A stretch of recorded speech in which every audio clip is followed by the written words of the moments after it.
I was thinking of a really quick fix to the evolution literacy problem posed by PZ's talk, which was amazing but a little bit depressing, I thought. So the red-blue chart, right, for evolution literacy, the way you fix that quickly, obvious, the rapture. You know? The red line disappears. It's fantastic. So, Jamy Ian Swiss is a magician, author, and public speaker with more than 25 years of skeptical activism experience. He has appeared internationally for presenters ranging from Fortune 500 companies to the Smithsonian Institution. His U.S. television appearances include PBS Nova, The Today Show, and repeat appearances on The Late Late Show with Craig Ferguson. He is a founder of the National Capital Area Skeptics, a founder of the New York City Skeptics, hosts the annual Northeast Conference on Science and Skepticism, or NECSS, as everybody knows. In New York City, a senior fellow of the James Randi Educational Foundation. I know, if James was here, he'd kill me. With his mind. He has that power. A regular presenter at their annual conference, The Amazing Meeting, and contributes a monthly video commentary, The Honest Liar, to the Foundation's YouTube channel. A lengthy profile in the New Yorker magazine declared that, quote, Swiss is widely thought to have one of the most masterly sleight-of-hand techniques in the world today. Please welcome Jamy Ian Swiss. Thank you very much. Thank you, sir. Thank you. Thank you. Thank you very much, and thanks for having me here. My name's Jamy, and I'm a skeptic. Well done. Well done. So I was 11 years old when the World's Fair came to New York City, to Flushing Meadows Corona Park in Queens. I'd already been doing magic for about 4 years at the time, and rarely left the house without a few small props in my pockets. I read books about Harry Houdini, the great American escape artist, the most famous magician of all time. But what most interested me the most about Houdini was not the great escapes, extraordinary as they were, but instead his success as a fraud buster, exposing phony psychic mediums in the age of spiritualism and seances. My friends about that time were all discovering Sherlock Holmes, and whenever they tried to get me to read the books, I'd refuse and say, don't you know the guy who wrote these books was an idiot? He believed in cardboard fairies. We have units about that, by the way, the Cottingham fairies at the GRF table.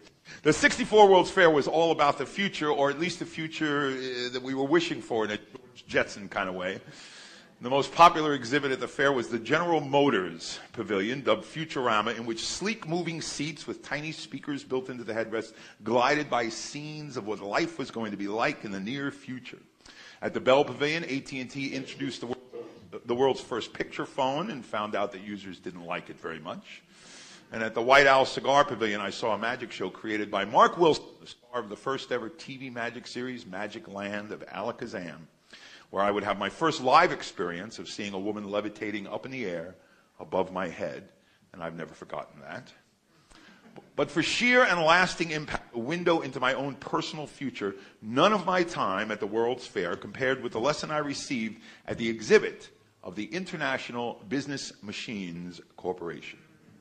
Now, at the IBM Pavilion, 500 visitors at a time would be raised up in this giant ovoid structure, the IBM egg, some called it, to watch a film about computer processing that was projected on 9 giant screens, very futuristic. Elsewhere in the exhibit, you could see a computer that translated Russian text into English. And then in a section of small booths and entertainments, I came upon a remarkable machine. For $1, that was 2 weeks' allowance, I signed my name on a punch card. Remember those?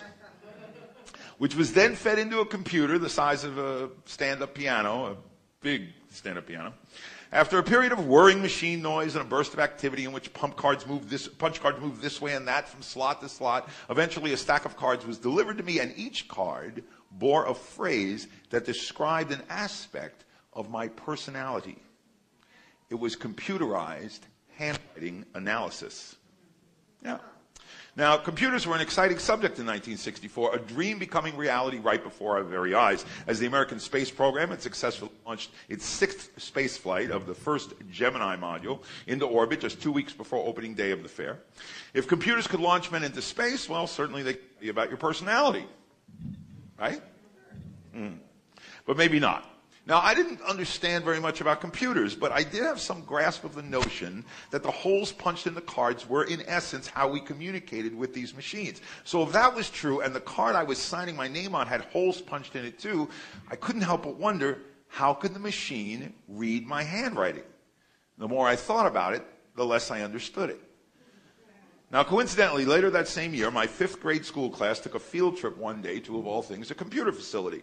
The rooms were clean and cold and very white, and they were filled with gigantic machines, the power of which would, within a generation, be compressed literally to the size of a pocket calculator.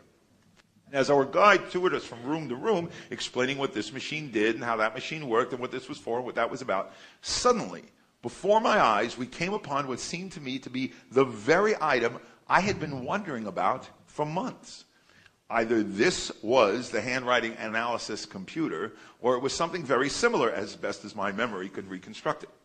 Except that virtually at the instant that I was struck by this similarity, our guide announced in her helpful explanatory tone that this machine, unlike all the others we had seen so far, was not a computer.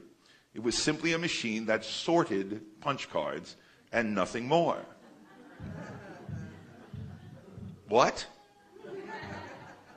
Had I been the victim of some futuristic con game? Had the powers that be at the International Business Machines Corporation used their mastery of technology to scam me out of 2 weeks' allowance money? Did IBM now stand for illusions by bad men? I was shocked. What's more, I was outraged. And now I had no choice. My mission was clear to me. I had to go back to the World's Fair and find out if this was the machine that had claimed to analyze my handwriting. So the next time we returned to the fair, I told my parents I wanted to see the IBM Pavilion again. They were not on board with this program at all. We spent so many hours waiting online to get into the attractions, my parents thought it would be better time spent waiting to get the new features that we hadn't seen before. But I was determined. I just had to have another look at that computer, if in fact that's what it really was.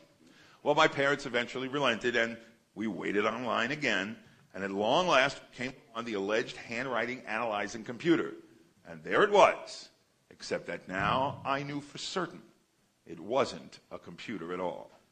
Now I knew that this machine could not analyze anything because it wasn't even a computer. What it did instead was to simply distribute a random assortment of cards, each bearing a printed generalized personality trait to every person who signed a card and paid $1.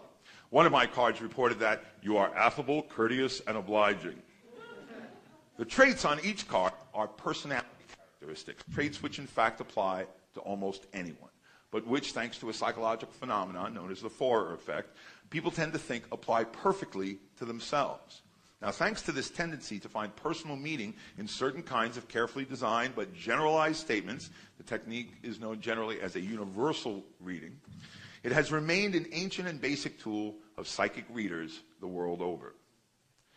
Well, I was mightily pissed off to discover that they had taken 2 weeks of my allowance money under false pretenses. Like Houdini, I was offended and fired up with all the moral outrage an 11-year-old can muster. But I was also gratified, content that I had gone full circle in my investigation, and in the end, I had successfully penetrated the deception. And now, like Houdini, I was a scam buster too. So, what did I learn at the fair? I learned at the age of 11 that I was a skeptic, and I guess I've been one ever since. Now, it turns out that the connection between magic and critical thinking goes back a long way, and although I didn't know it at the time, I was setting out on a path that was long tread by my conjuring forebears. More than 4 centuries ago, in 1854, a barrister by the name of Reginald Scott wrote what is now considered to be a classic Elizabethan text entitled The Discovery of Witchcraft. It was a book of rational inquiry and skepticism of a sort, specifically skepticism about charges of witchcraft in Jamesian England. Now, consistent with his time, Scott wasn't quite ready yet to say that witches didn't exist, but importantly, he questioned the evidence being presented for those claims and pronounced himself highly skeptical of that evidence. Now, to me, that makes Scott, that qualifies Scott as a pioneering skeptic. Some of his conclusions may have been wrong, but his approach to the thinking process was right and courageous too. And that, in a nutshell, captures a lot of what the skeptical movement is about. Not about what personal beliefs we might hold, not about what personal conclusions we've reached, but rather about how to think. And I'll return to that idea again before I'm done. Now, as an example of Reginald Scott's argument about how easily people can be deceived, he included a small chapter of magic tricks, about 22 pages. He probably had an interest in magic himself, but he was certainly helped by a French magician who was performing in London at the time to help him write the chapter, and magicians still draw on some of those tricks and principles described in that book to this very day. But the point is that this relationship between magicians and critical thinking and skepticism goes back a very long way. So when I was 11 years old and that connection became real for me, I was following a centuries-old tradition. Now, that relationship between magic and critical thinking came to a quite visible public head about 300 years after Reginald Scott, during the heyday of spiritualism and spirit seances in the mid-19th century. During this period, many magicians, both in the United States and England, and exemplified by my boyhood inspiration, Harry Houdini, became prominent and controversial figures in the public eye for exposing and debunking the methods of fraudulent mediums. By the time of Houdini's death in 1926, the use of physical phenomena, which is to say ghostly apparitions, spirit writings on slates, and so on, had essentially come to a crashing end. When you offer physical evidence of the supernatural, you tend to get caught. A lot. Just ask Scooby-Doo. And Houdini caught plenty of these fakers and con artists, sometimes attending as many as 100 seances a year. Seance apparitions mostly happened in extreme darkness. Houdini would attend a seance in disguise, then wait until the moment when the spirits were really acting up, and he'd light a match. Presto! Turns out it wasn't the spirits after all, it was the seance medium, caught red-handed, standing there in the matchlight, waving a tambourine around at the end of a stick, or pretending to puke up ectoplasm that turned out to be cheesecloth doused in luminous paint. Oops! So by the time of his death, Houdini was no longer just famous as the world's greatest escape artist, he had become equally famous as the world's most famous paranormal investigator. And it was Houdini who first offered a cash prize, a personal cash prize, for anyone who could demonstrate a paranormal claim under test conditions. A tradition later continued by James Randi and today by the James Randi Educational Foundation under Randi's continued guidance and with the help of myself and several other members of the $1 Million Challenge subcommittee, virtually all of us, I might add, with a shared background in magic. So all that tells you a little bit about my earliest experience as a personal skeptic, and also as well about the historic connection between magic and critical thinking. In my 20s, I read a book by James Randi entitled The Truth About Uri Geller, about the self-styled Israeli psychic spoonbender, and that book radicalized me. It took what I already knew about magic and charlatanism and psychic con artistry and connected it with the damage such people can do in the world and to its victims. And that led me to become a supporter of the fledgling skeptic movement, championed by CSICOP, the Committee for the Scientific Investigation of Claims of the Paranormal. And then in 1987, I was living in the Washington, D.C. area where I helped organize the National Capital Area Skeptics and moved from being a personal skeptic into the arena of movement activism, if you will.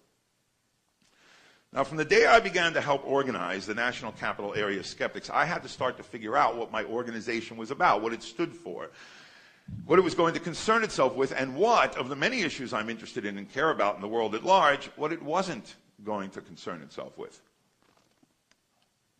I joined the bylaws committee of the fledgling National Capital Area Skeptics, and I had to figure out what it was that we stood for as a skeptic organization.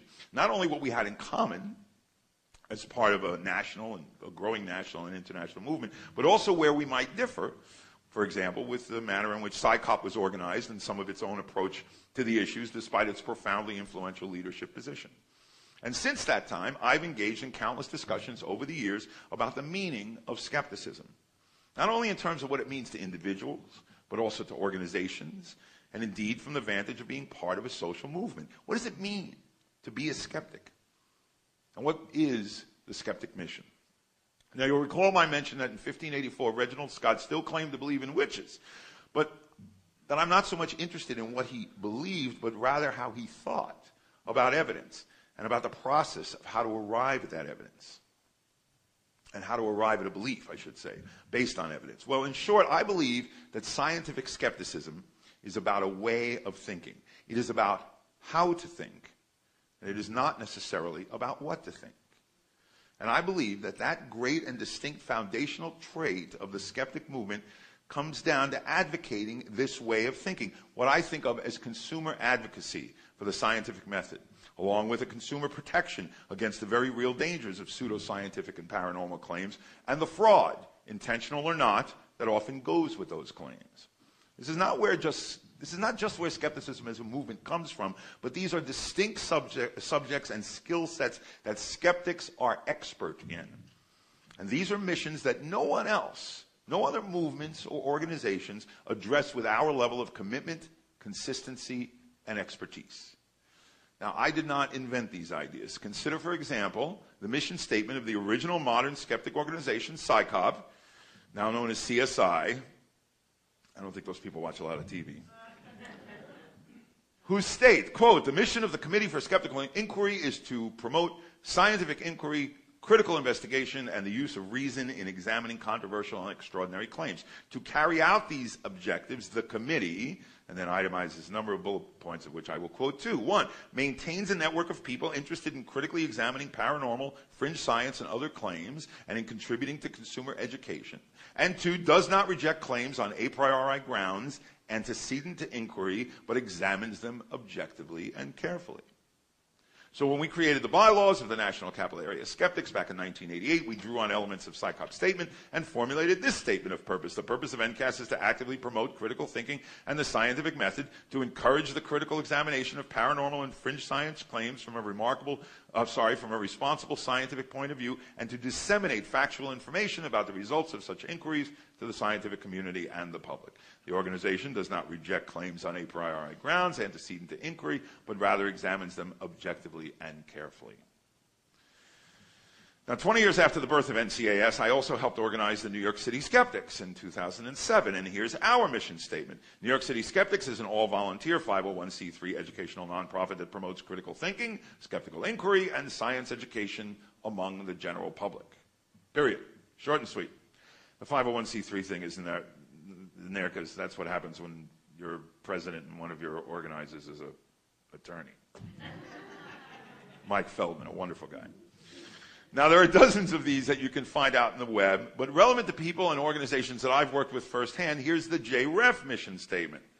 Quote, our mission is to promote critical thinking by reaching out to the public and media with reliable information about paranormal and supernatural ideas so widespread in our society today. And then on the About the JREF page, it also says this. The James Randi Educational Foundation was founded in 1996 to help people defend themselves from paranormal and pseudoscientific claims. The JREF offers a still unclaimed $1 million reward for anyone who can produce evidence of paranormal abilities under controlled conditions.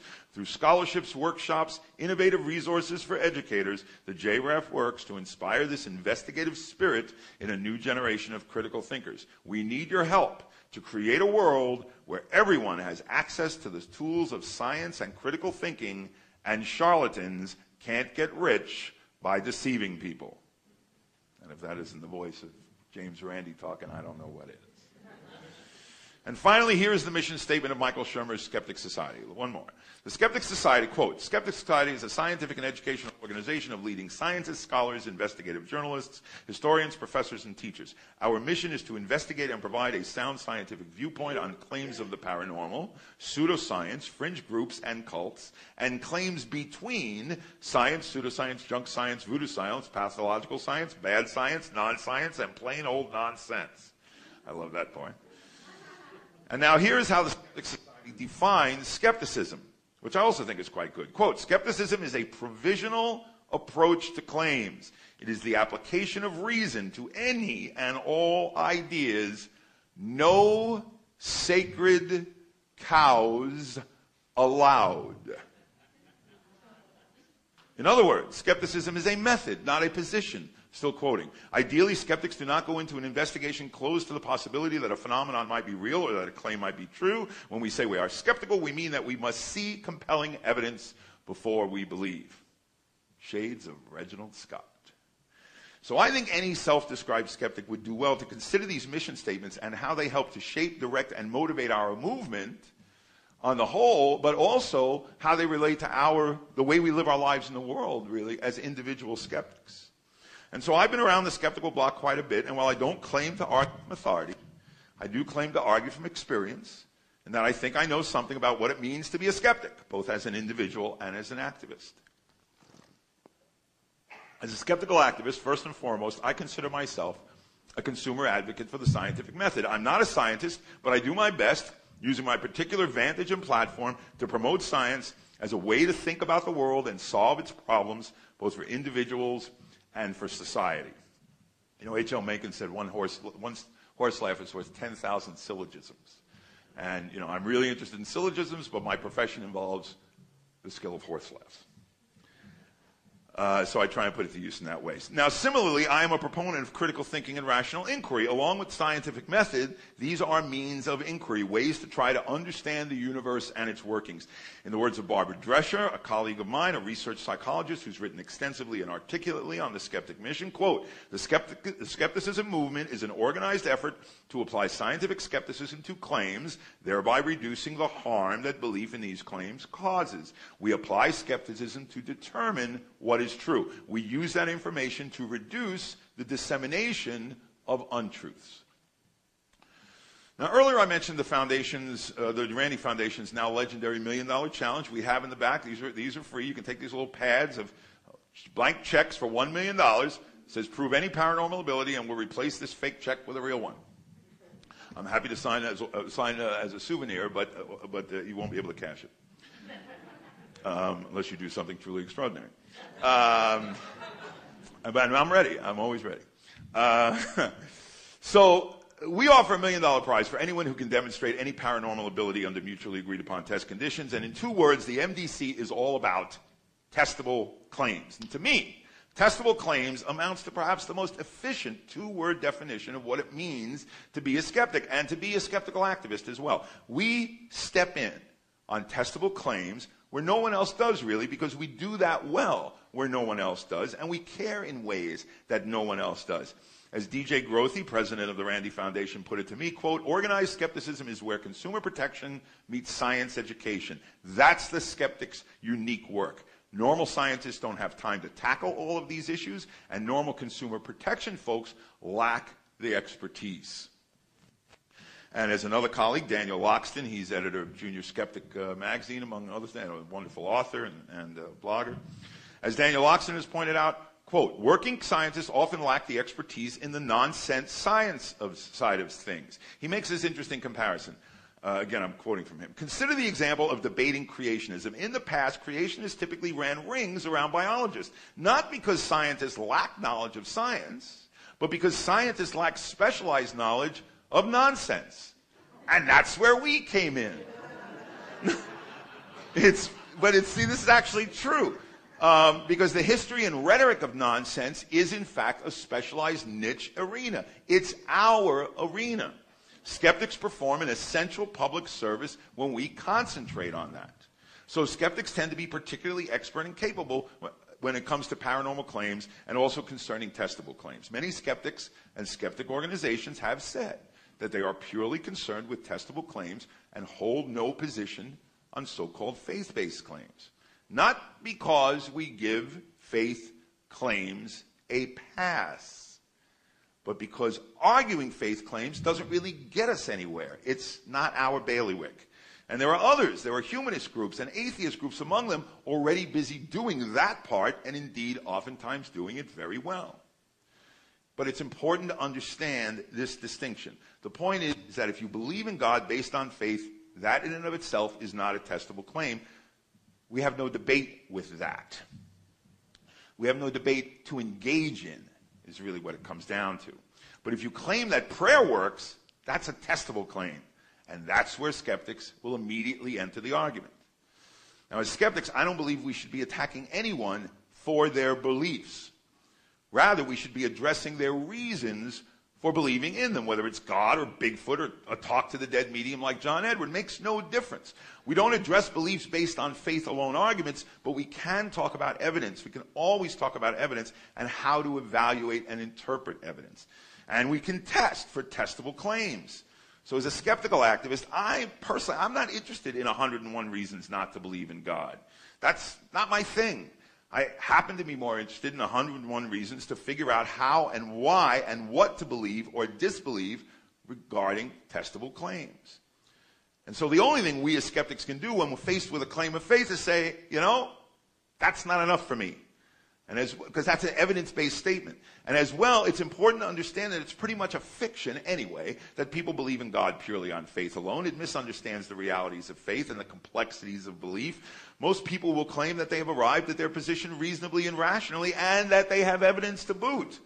And they do have evidence, whether it's the blind watchmaker or the working eyeball, that might lead them to conclude that it's all too complicated to be made at random, right? Now, we skeptics think that's not good evidence. Sure. But that doesn't make it not evidence to those people. You have to realize it is evidence. It's just weak evidence by the standards of critical thinking and the scientific method, which are our guiding principles. So our challenge is to help explain to people the difference between that kind of evidence and better evidence. And skeptics should, I believe, affirm and reaffirm our commitment to these foundational principles, these special strengths and areas of expertise, and not be embarrassed about our special areas of concern, not retreat from those concerns, not dilute our priorities in the name of subjects or problems that are somehow supposedly bigger or more important in the opinions of some critics. Because I would ask this. How can anyone claim that pseudoscience and the paranormal doesn't matter when significant portions of the American population believe in all sorts of pseudoscientific and paranormal claims? How can anyone say that psychic fraud doesn't matter when there's a steady stream of news stories about victims who give up life savings to psychic con artists? How can anyone say that these core subjects and causes somehow no longer matter when Americans spend billions of dollars on bottles of nothing because they're labeled homeopathy? Billions of dollars that could make the world a better place if spent in any of countless other ways. How can you say pseudoscience and the paranormal isn't dangerous in the face of the anti-vaccination movement and the indisputable but horrifying fact that preventable diseases and death in children are increasing as a result of that stubbornly ignorant anti-science meme? Or the fact that a dowsing machine was used to try to find bombs that were killing American soldiers in Iraq, an issue that skeptics in general and Randy in particular were on the forefront of eventually stopping, and that guy was just sentenced to 10 years in jail 2 weeks ago. Thank you. Thanks. And you can thank Randy a lot for that, because Randy was the one who made noise about it right up front at the earliest. He was at the front line on it. He pointed the $1 Million Challenge at it and got people to pay attention. So if you self-identify as a skeptic, but these kinds of issues somehow don't matter to you, and you think that the dangers and ills of religion, for example, are what really matter to you, then great. I both welcome and thank you for your support of skepticism. Please send us a contribution, attend our conferences, but please then go and devote yourself to your cause, which you believe should be your personal priority. All of that is fine. All of that is good. But in a way, this leads me to briefly address two allied social, political, and philosophical movements that represent shared concerns and overlapping territories which might in fact constitute a cause that you might be more inclined to focus on instead of scientific skepticism. And it's a rare opportunity for me to be in a room where sort of elements of all three movements are seated. Scientific skepticism, secular humanism, and also the contemporary atheist movement since 2005, often referred to as a new atheism. Now, with the caveat that everything I am about to say will be considered by all parties involved, myself included, to be a gross oversimplification of complex ideas, nevertheless, I would like to attempt to provide a brief primer for sake of discussion. Now, according to the Council for Secular Humanism is a comprehensive, non-religious life stance, I'm quoting here, incorporating a naturalistic philosophy and a cosmic outlook rooted in science. Now, it quickly becomes clear that secular humanism overlaps in these two elements with some of the fundamental tenets of scientific skepticism. It's obvious. However, secular humanism adds a third fundamental principle, that of providing an ethical system to which, quote, secular humanists hold that ethics is consequential to be judged by results. Secular humanists seek to develop and improve their ethical principles by examining the results they yield in the lives of real men and women. Close quote. Now, it's true, I personally share many of humanism's ethical and philosophical tenets. I also share a strong interest in their particular social and political concerns, with particular emphasis on the importance of defending the separation of church and state, an ongoing battle that's constantly under siege by the religious right and requires earnest and constant vigilance. I think many, if not most, skeptics care about evolution being taught in schools, care about keeping prayer out of the public schools. That means considering organized religious political activism and fundamentalism pretty much as the opposition. And so secular humanism is one way to support that opposition, but it's not the only way. There's important groups out there to support, like Freedom from Religion Foundation, Americans for Separation of Church and State, which are distinctly focused on those issues in the political and social arena, not necessarily in a philosophical way or in the basis of an ethical system. So if you don't want any part of mysticism and the supernatural, but you do want to be part of a social movement or a club that concerns itself with ethics, values, and human rights, secular humanism provides that home for you. For what it's worth, in my own case, my personal value system is certainly humanistic. There's no doubt about that.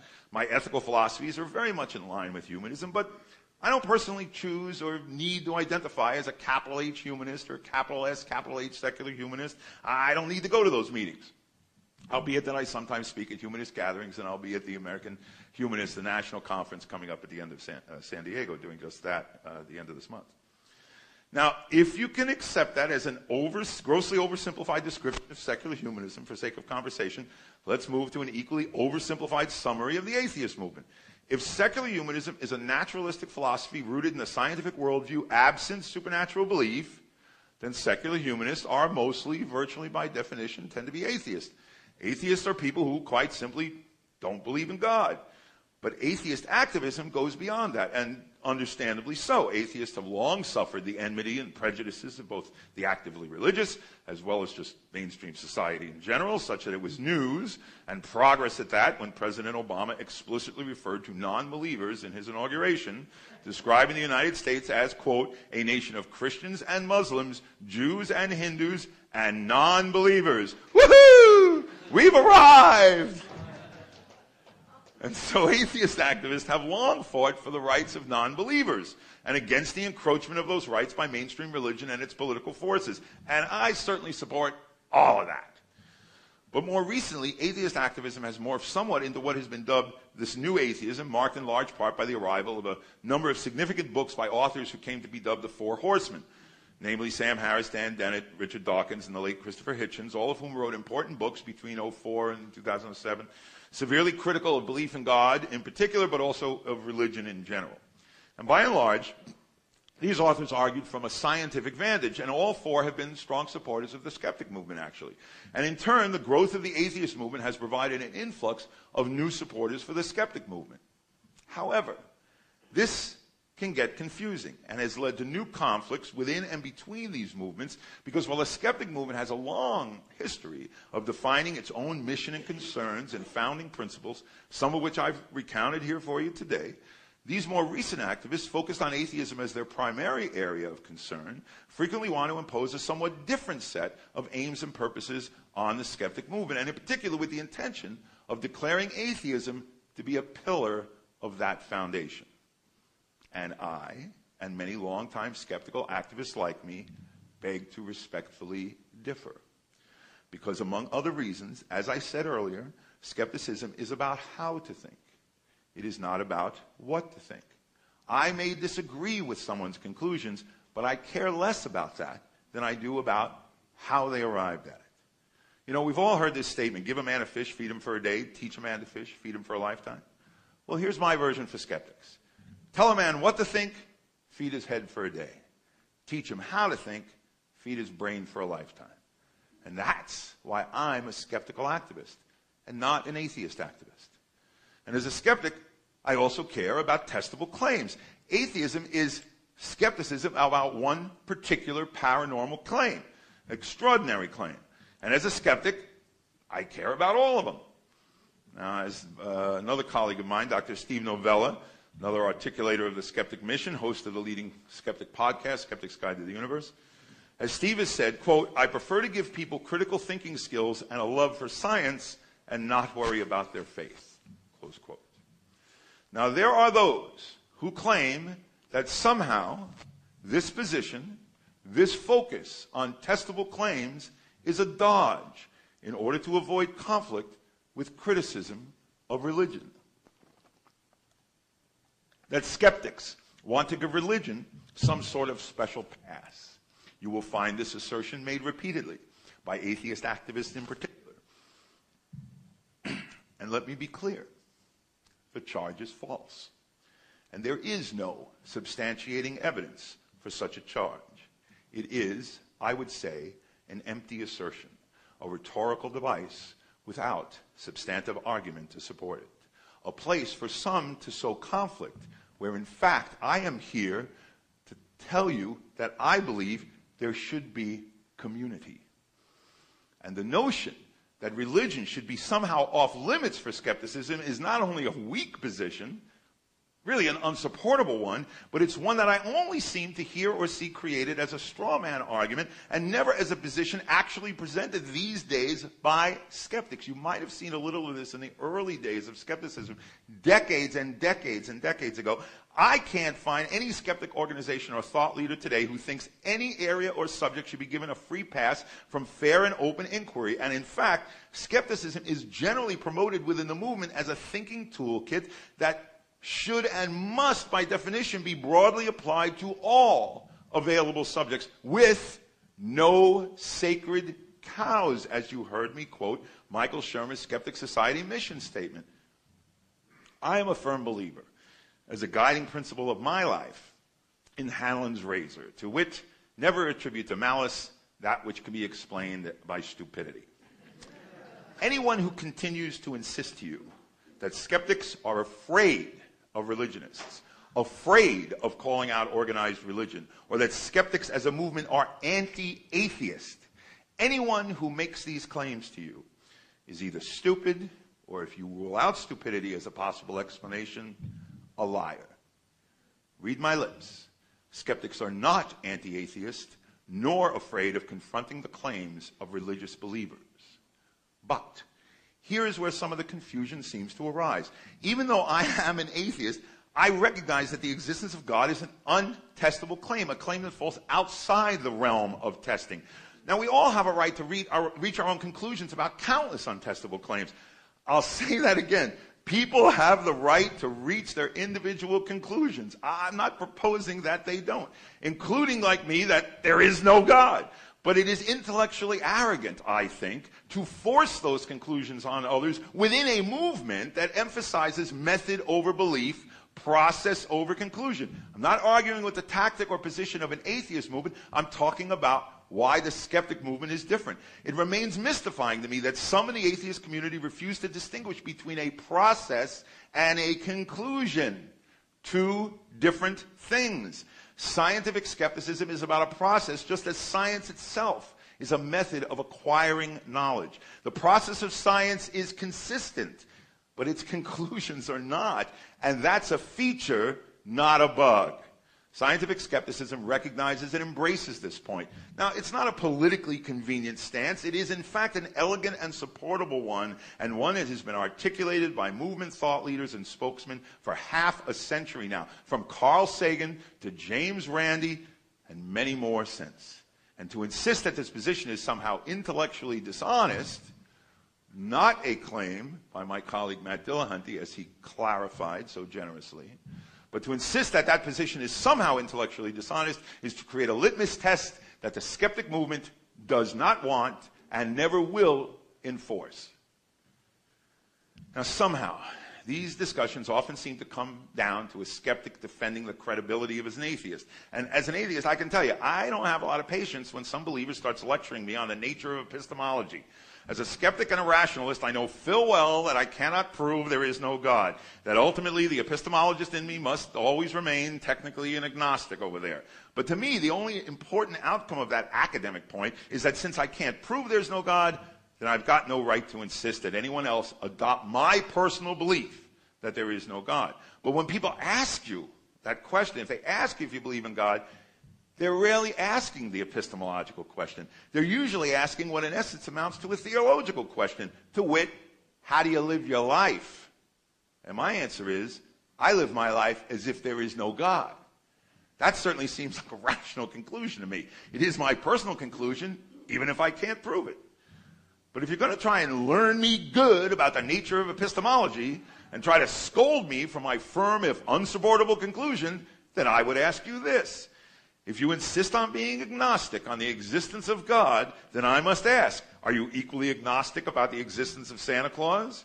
Now, if you are, well, we have no further argument, really. Fair enough. I'll concede the point. You're agnostic about everything.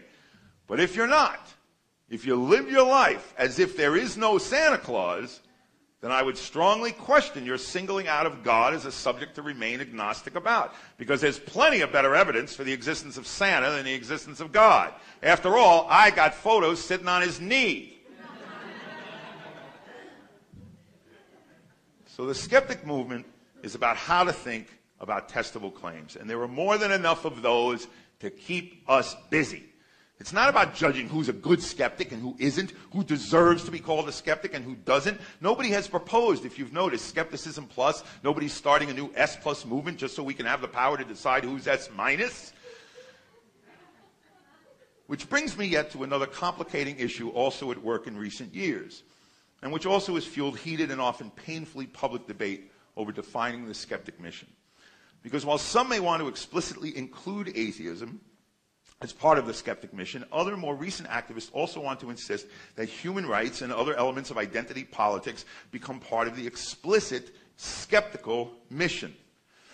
And this has, too, led to a lot of wrestling and tugs of war over the nature and purpose of the skeptic movement. Now, it's worth noting that many of those pressing the attempt to expand the skeptic mission to include either atheism on the one hand or various human rights constituencies and concerns on the other are actually one and the same people.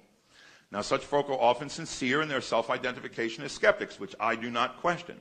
But their insistence on redefining the meaning of skepticism, on transforming the movement, rather than joining alongside on its long-time traditional battlefields, as often as not, seems to me at least to reflect a degree of unfamiliarity with the history not only of the skeptic movement, but even of the humanist movement. Some seem blithely unaware that the secular humanist movement has always embraced human rights as part of its foundational platform, a history that is explicit and unmistakable. But what do I know? I'm the skeptic. So if you're a rationalist and you declaim supernatural belief and you also want to support human rights, be it gay rights, women's rights, children's rights, animal rights, civil rights, any minority, be it sexual, racial, or otherwise, all of which things I support as an individual, then it seems to me, I'm just a skeptic in the building, but from where I sit, I don't think anybody really needs a new movement or needs to recast the atheism movement. And I can tell you, you don't need to redefine the skeptical movement. There's already a movement waiting for you. I think it's called secular humanism. And this can be frustrating and discouraging to some of us in the skeptic movement because it's led to cases of sometimes bitter arguments that have spilled beyond the movements themselves into the larger media and the general public's view, at great cost, I think, to all of our advancement and to the potential mutual victories and potential victories as well as real victories that we should all be able to celebrate collectively. So what does all this mean for the skeptic movement and for the discussion of skeptic missions? It means this, that skepticism is not atheism, is not secular humanism. All of these movements have things in common and share parts of their worldviews. For many of us, big parts, but the distinctions between them are important. Not because they're distinctions that we should be battling about. Rather, they're distinctions we should be refining for everyone's comfort and clarity of focus, not to draw battle lines, but rather, as Dan Loxton likes to say, build fences between good neighbors. Now, there are many reasons I think these distinctions matter. There are divisions of labor that help focus organizations not only on their priorities, but also make best use of their available skill sets, right? Like that skeptic specialty in nonsense. So take a look briefly at this diagram. Do you have that for me? A Venn diagram. This illustrates the distinctions and commonalities I've described. But what the most significant element is of this illustration to me it's the fact that the areas of overlap are far larger than the areas of difference. So now look at this one. The second one, please, and then you can leave it up there. Where A constitutes skeptics that are atheists that are humanists. And as a skeptical activist, I will state clearly that I do not believe that anyone has to be an atheist to be part of the skeptical movement. There are plenty of believers in the skeptical movement, plenty who are good skeptics in my estimation, just as there are plenty of atheists who are in fact not skeptics at all, but in fact what I would dub faith-based atheists, who have not come to atheism from the grounding in a scientific worldview. These atheists are of no value to the skeptical movement, and indeed can often be our opponents. Bill Maher was given an award by the Richard Dawkins Foundation. Fuck Bill Maher. Bill Maher was given an award by the Richard Dawkins Foundation, but Maher is an outspoken anti-vaxxer. He is anything but a skeptic, and he is far from an isolated example. Right? I mean, I'll tell you, I shouldn't take time to do this, but I'm the last guy anyway. So, you know, I'll tell you a quick anecdote while I look back at this. And by the way, when you're looking at this, okay, so, you know, it's these commonality areas, right? And the small areas that distinguish, D, E, G, right? But, you know, I'm still haven't decided what to call H. You know, what is that? Is that like, there be tigers there? Or every other damn thing? Or, you know, I don't maybe it's terrorist. I don't know, religious terrorist. I don't know.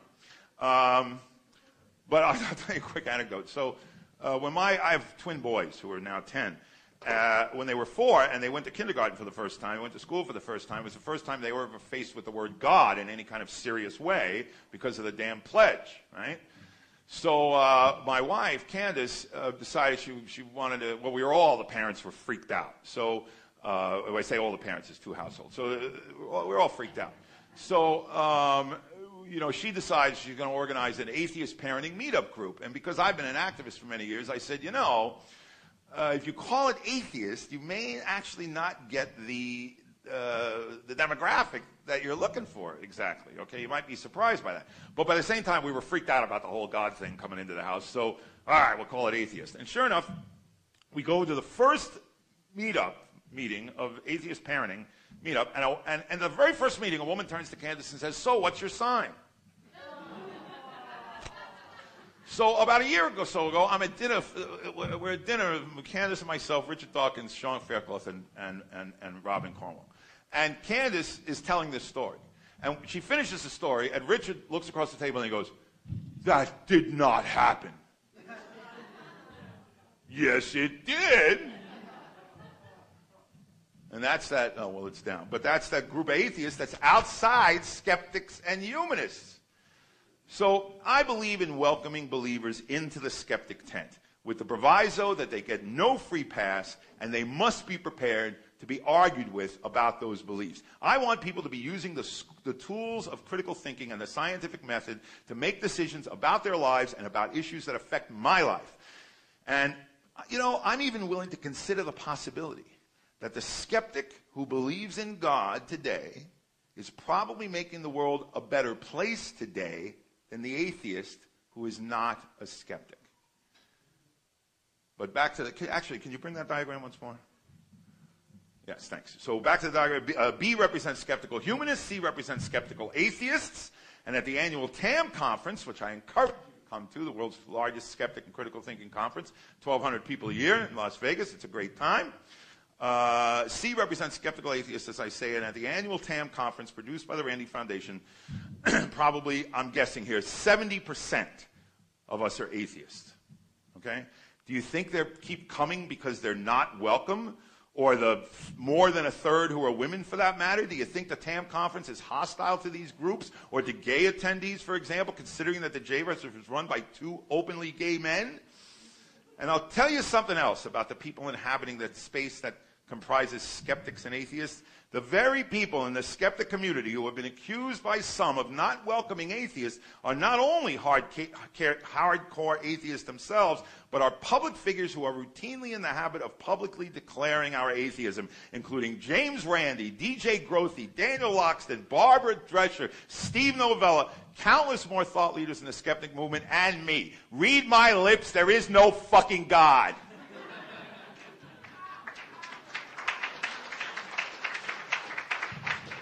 But that is my personal belief, and it is not my public cause. My cause is scientific skepticism, and the skeptic movement has half a century of clearly defining itself and its ever so important mission. The skeptic movement does not need redefining. Thanks But no thanks. The fact that an expanding movement is clarifying its different points of focus today is a fine and logical and reasonable, and it's an inevitable phenomenon. The fact that an expanding movement is fighting over those differences, however, is not a good thing. Let's not be arguing as combatants. Let's be discussing among ourselves as allies and work on presenting some unified fronts based on all the things about which we agree so strongly. And here's another important aspect. Allowing for differences of belief is how you promote diversity within our movement. Again, I'll quote Barbara Drescher, quote, skeptics promote scientific skepticism because they agree it's the best way to evaluate claims. They do not necessarily agree on political, economic, and social issues. Where testable claims in pseudoscience cross paths with social issues, like feminism or gay rights, that's where skeptics can and should take up the charge. But if you want to focus more broadly than that on gay rights as your issue, then join a gay rights organization. And similarly, here's Dan Loxton one more time about the traditional focus of skepticism on testable claims and empiricism. Quote, this empirical focus has allowed the skeptical community, old and white and bearded as may have been, to enjoy other kinds of diversity as well. If political ideology is not a topic for our movement, then anarchists, libertarians, liberals, and conservatives can happily share the same big tent. If science-based skepticism is neutral about non-scientific moral values, then the community can embrace people who hold a wide range of perspectives on values issues, on the environment, on public schools, nuclear power, same-sex marriage, taxation, gun control, the military, veganism, and so on. That's a close quote. And you know, there's something that's counterintuitive about that. The more you broaden your mission statement, the more things you add to the mission statement, right? The more you isolate people and chase people away from your movement. The more, it's not inclusive, it's exclusive. The more you narrow your focus and clarify your mission, the more you can unify and find diversity. I don't know how we can make this any clearer. I look at that diagram, I see separate armies on the same battlefield, weapons pointed in the same direction. I see the Army, the Air Force, the Navy, all fighting the same war against irrationality. I see three movements pitching their tents on three different hills, all sharing common goals, albeit with different specialties, focusing their attacks on different battlefields, but all advancing in the same direction. If you're an atheist or a humanist who supports the guiding principles of the scientific skepticism movement, you are welcome in my tent.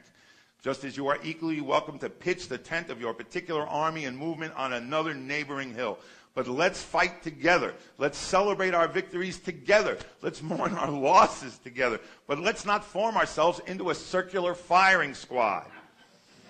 You are welcome in my skeptical tent, but you are not welcome to move my tent. And if you insist on trying to move it, well, then don't let the tent flap hit you on the way out. Honest, I didn't come here today to argue with atheists and humanists, even though I have little doubt that some will be insisting on that probably tomorrow in the blogs. We all have many victories to celebrate, actually, I believe, and I would like us to be celebrating them together. We all have no shortage of battles to keep fighting. It's a tough and frustrating and often unrewarding struggle. But the least we can do for one another as fellow human beings and as colleagues and as compatriots, as well as for the best success of our movements, is seek and accentuate and celebrate our common ground, of which there is so much, and save the disagreements over small differences for friendly debate at the bar, rather than bloodying ourselves on public battlefields. Thanks for having me here, and if the bar is still open, I'll buy the first round.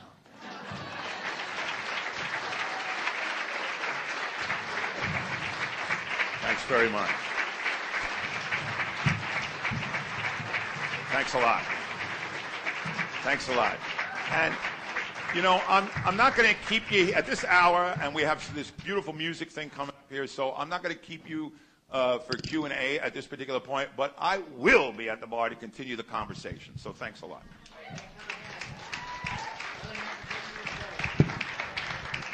Check. All right, so everyone please stay where you are. I know we're at the end here. We're going to have a very special treat. The Voices of Reason Choir is going to be performing.